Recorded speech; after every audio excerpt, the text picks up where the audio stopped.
food security is one of the pillars of the Kenya Kwanza plan. And this is in your hands to make sure that we boost agricultural production and we create benefits for the farmers so that we motivate them, so that they have money and they are able even to do more. And they are able also to increase their acreage, they are able to increase their yield, and then we can build a strong economy for a stronger country. We had also a tea conference in Kericho, and this subsector was almost crumbling down because of court cases.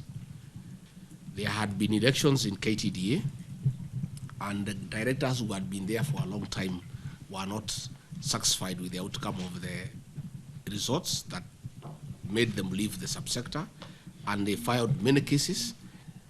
Most of these cases now have been withdrawn, so we are in a good position to carry out meaningful reforms in the tea subsector that will help our people.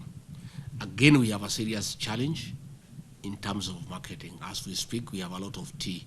And Waziri, I want to thank you. You are there. And to try to unlock, and also want to go there to give it higher profile so that our tea can move.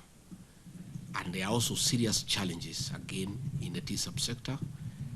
The cartels are not as pronounced as in the coffee subsector, but they are more silent and hence more lethal.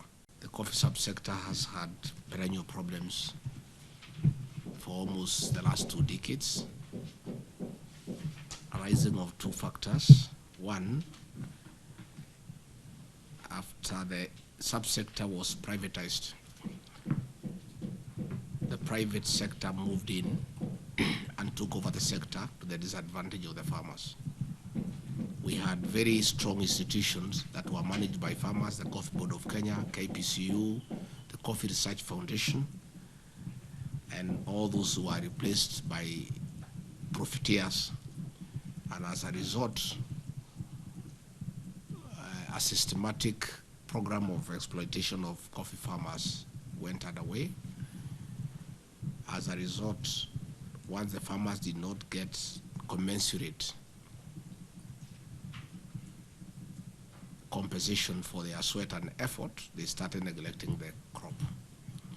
We used to produce 251,000 metric tons of coffee. But because of poor prices, there was a lot of uprooting of coffee and neglect of the coffee bushes, bringing us to an all-time low of 50,000 metric tons. So we have been working with the 2 ministries, Ministry of Agriculture, Livestock Development, and the cooperatives, to try to deal with the cartels in the sector, look for new markets for the farmers, improve the pricing, and motivate the farmers to agree to look after the coffee bushes. And that has been going on. I bet a lot of resistance from the players in the industry, but we have worked very hard and we have been making good progress. We have been intervening with the societies, because much as we have had a problem in terms of production, which is at the Ministry of Agriculture, the biggest challenge has been marketing, because it's done by the cooperative societies, where we have a serious challenge of governance and integrity. And that is where we have had the weakest link in the whole thing.